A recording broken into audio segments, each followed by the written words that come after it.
you might go, quote, ghost, where like you're not going to get back to your friends and family. Can you start telling us a little bit about your story? How did you get into this market? Fell into the real estate world because a friend of mine, we both hated our jobs and wanted to get into, a better career where we can make some more money. He begged me to get my real estate license. I agreed. I passed my test and he never passed. So it forever changed my life, and his life never really changed too much. But I owe him everything because he put me on this amazing path of real estate, and this has been a wild ride.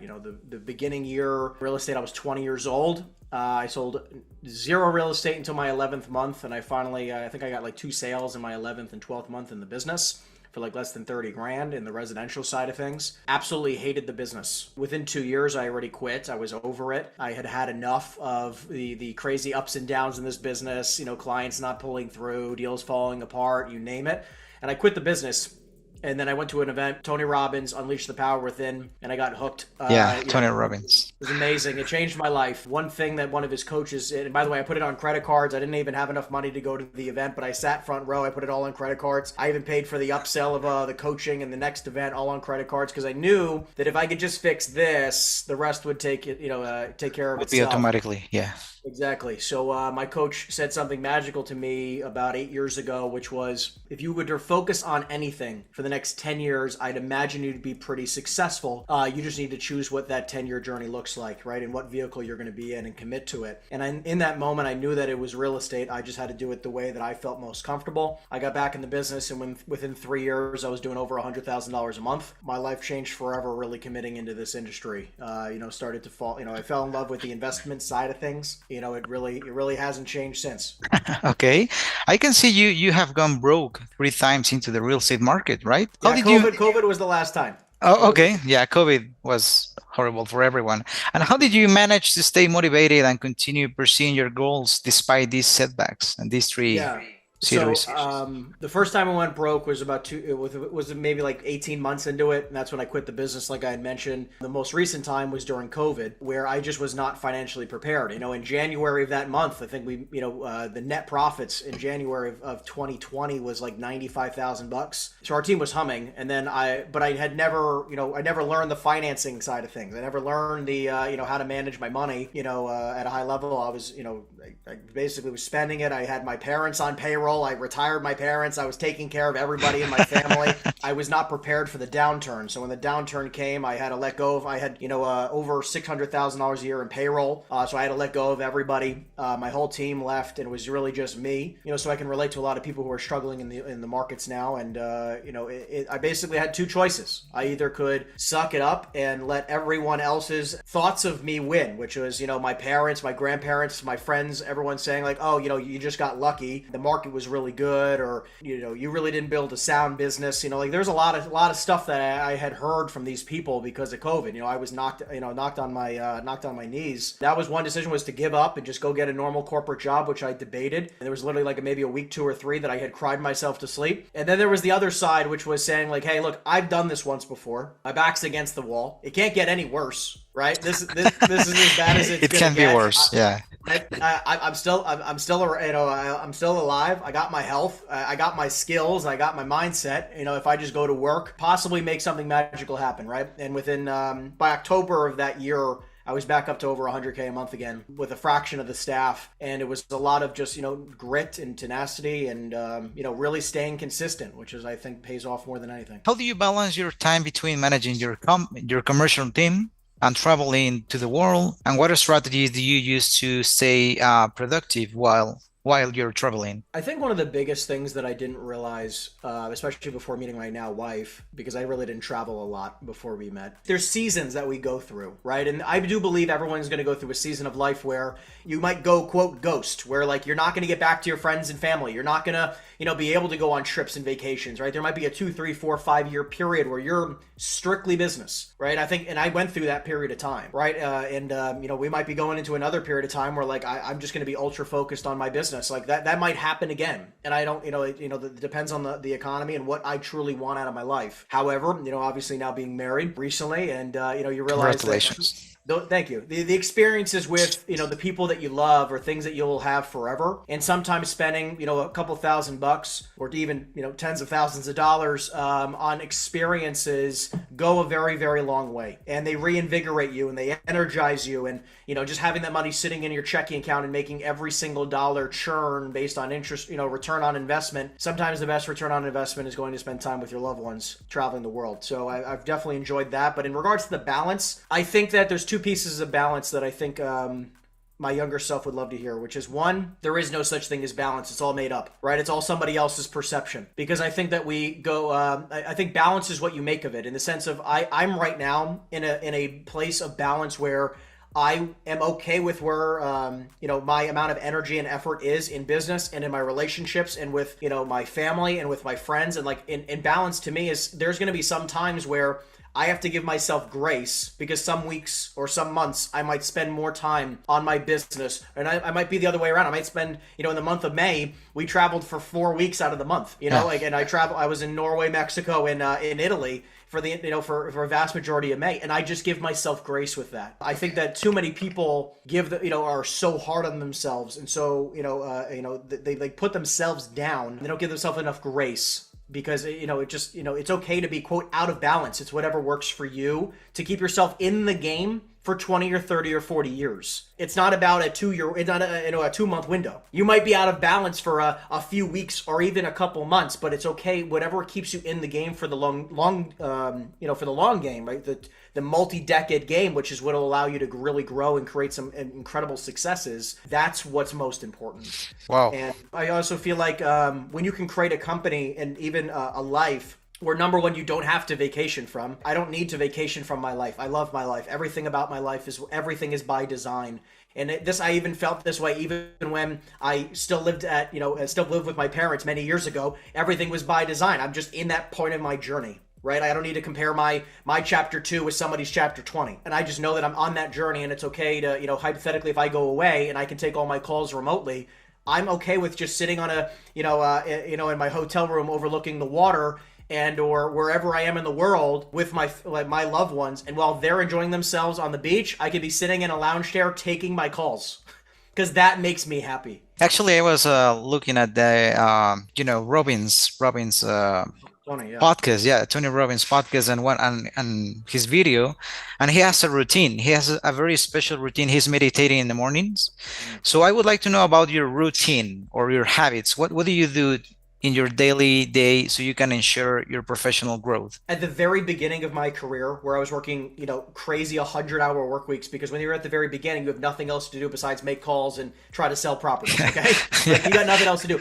I would tell you, especially when you're just building the foundations, you haven't even cracked your first deal or even your first 100,000, you might have to put in more work than somebody who's 10 years in. Someone who's just getting started is going to have to put in 100-hour work weeks to get the same result that somebody else can, in my position, I only have to work 10 hours. But I put in 10 years of work. It's just like, someone who's gone to the gym for 10 years and they look and they're in incredible shape. You're like, how come I can go to the gym, 3 hours a day every day and I don't look like this person? You've only had so much time at it, right? That compounds. So at the beginning, when I was building my foundations and really building, my company from zero, no kidding, I was at the gym at 4 o'clock in the morning every day, 6 days a week with a good friend of mine. I was working 100 hours a week. I'd work every single day and a half day on Saturdays. And I did that for almost 4 years straight. Now, obviously, it looks very different, okay? Now I'm a lot more graceful with, I prioritize my sleep more than I did back then. I prioritize, more my mental health than I did back then. But I believe, again, like I said, with seasons, today, I wake up something like 7 o'clock in the morning. I keep, and I basically just try to get to work as fast as possible because I love doing work at night. That's how my brain works. I work very well at night. In the mornings, I like to just kind of get straight to work. I have the Alex Hormozi mindset where I like to wake up and get to work. I don't need to meditate for 3 hours. I don't need to cold plunge for 42 minutes. I don't need to do all this crazy stuff. So right now, my routine is sort of wake up, get to work, take all my team calls, which I get finished around 9:45, just about 10 o'clock. I hit the gym for an hour. I hit the sauna afterwards, and then from basically 11 o'clock till until I can't keep my eyes open, I work. And if I have to take breaks, I give myself grace and I take breaks. But it's what works for me today, and I know the routine that my future self will have will look different. And that's okay too. Well, I can see you're not only one of the top realtors, you're a top person. You know, you do everything and you have a real a good life. So that's amazing. You know, 500 transactions, it is not normal. Maybe you know it.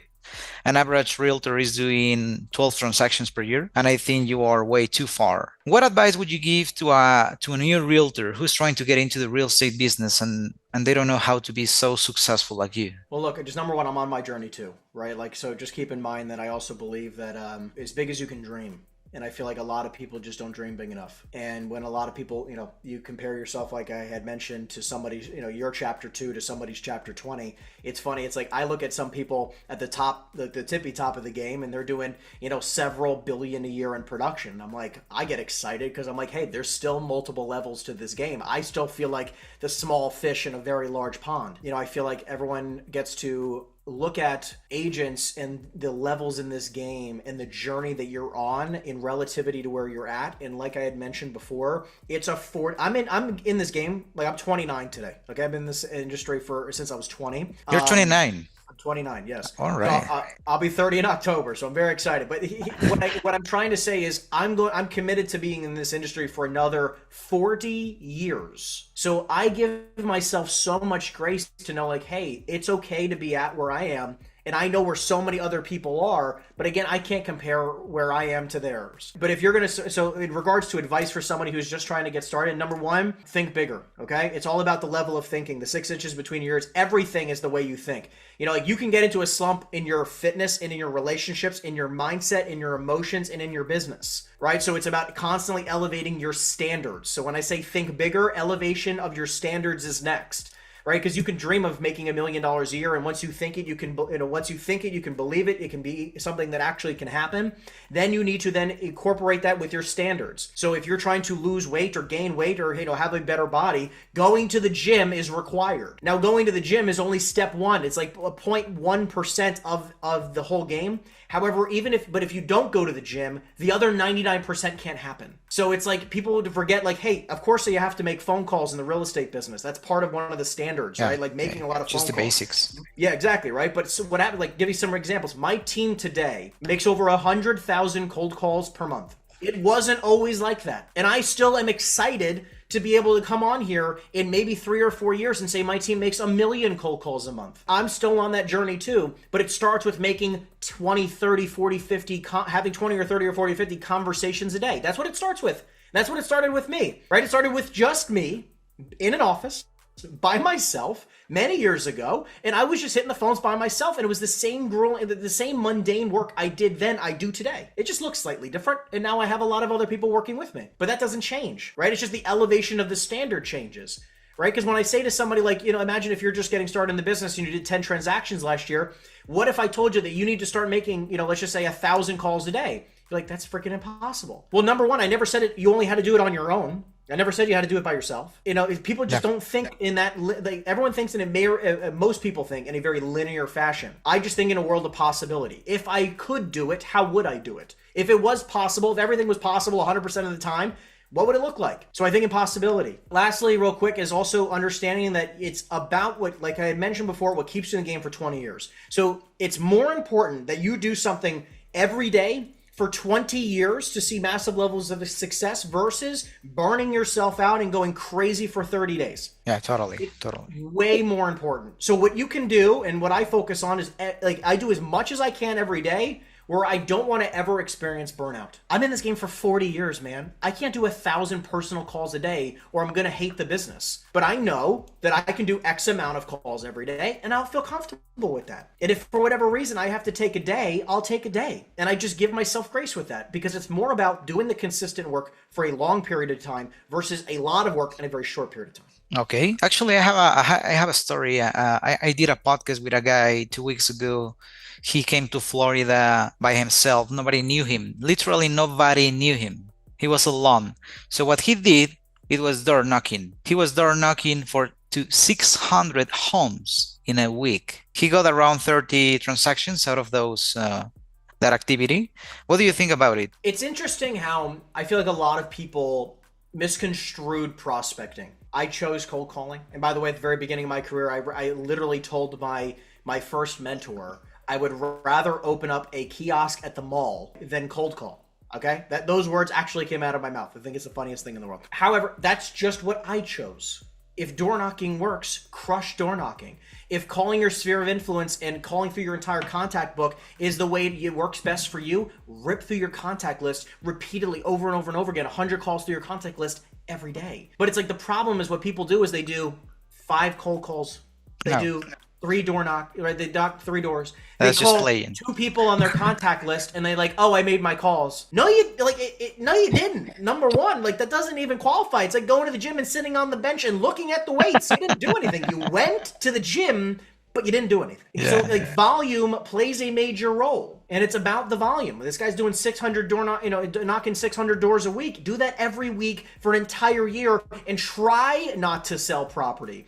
Have 100 conversations a day when cold calling, and try not to generate some leads. Try it. It's very difficult. It is difficult, yeah, totally. Yeah, I mean, what advice would you give in this case to a first-time home buyer that is looking for a home for first times? I'm going to be a little bit against the grain. I have two modes of thought. Number one, I believe everybody's first time home should be a 3 or 4 family house. 2, 3 or 4 family house. Buy the bigger the better, right? The more units, the better. Buy your 3 or 4 family house ideally. Was the first purchase I ever made. FHA loan. I think that's like the biggest cheat code in the entire world. It gets you involved in investment real estate very early on. I think it's very, very smart for people to do that. You build equity much faster. You build cash flow obviously much faster. It's one of the cheapest ways to get into the investment game, and it's one of the best and most effective ways to acquire a large piece of real estate for literally very little out of pocket, because the rents also help you qualify. Again, it was the first purchase I ever made. My first 4 family that I bought it for $750,000. I lived in one of the units. I put maybe 30 grand down, something like that. If I remember correctly, something in that facet. Within 2 years, after my 2-year mark, because then it's a primary residence now. You don't have to pay any taxes on less than 5 or $250,000 in gains as a single owner, because I wasn't married at the time. So I ended up selling the property 2.5 years later for a $200,000 profit. I was able to just put that money in my bank account, which has now led to several $1 million worth of real estate today. I've compounded that very, very nicely. And I think that if it wasn't for that first multifamily home, I don't think I'd be in the investment game as much as I am today. That's 1. 2, it's okay to rent. If you're a first-time home buyer, that's what I'm trying to say. I'm against the grain a little bit here. It's okay to rent for a little bit of time. I believe buying a single-family house for the average everyday American is probably going to be one of the best investments you've ever made. For somebody who's kind of like, hey, I want to make a lot of money. I'm very entrepreneurial. I want to take my life and business to the next level. I want to make multiple 6 figures, maybe 7 figures in one day. If that's you, it's okay to rent for a period of time, okay? You don't have to buy a house and drop, some type of ridiculous amount of money into it for a down payment and then all the extra costs. It's okay to rent for a period of time in your life. And that period could be 2 years or it could be 10 or 20. It's okay. What are the next steps for your career for the rest of this year and next year? We're just looking to build our commercial sales team as big as possible. I'm looking in the next 10, 20 plus years to build it up to several thousand agents nationwide or advisors nationwide. That's the big goal. I want to help a lot of people make a lot of money in this industry. Like, it's changed my life. That changed my family's life. I'd like to pass that on to as many people as I possibly can. On top of that, just looking to acquire as much real estate as I possibly can in the meantime. I think those are always the 2 biggest goals I have. That is just beautiful. You're actually already one of the top 1% of realtors. But I can see you're gonna make thousands and thousands of sales soon. I can see it because I have a lot of podcasts with a lot of realtors, and I can see you're special. Thank you, man. That means the world. And the biggest part of my life is really going to be the amount of people that I can help along the way achieve major levels of success in their own lives. Because in order to create something massive, you need to help a lot of people achieve something big.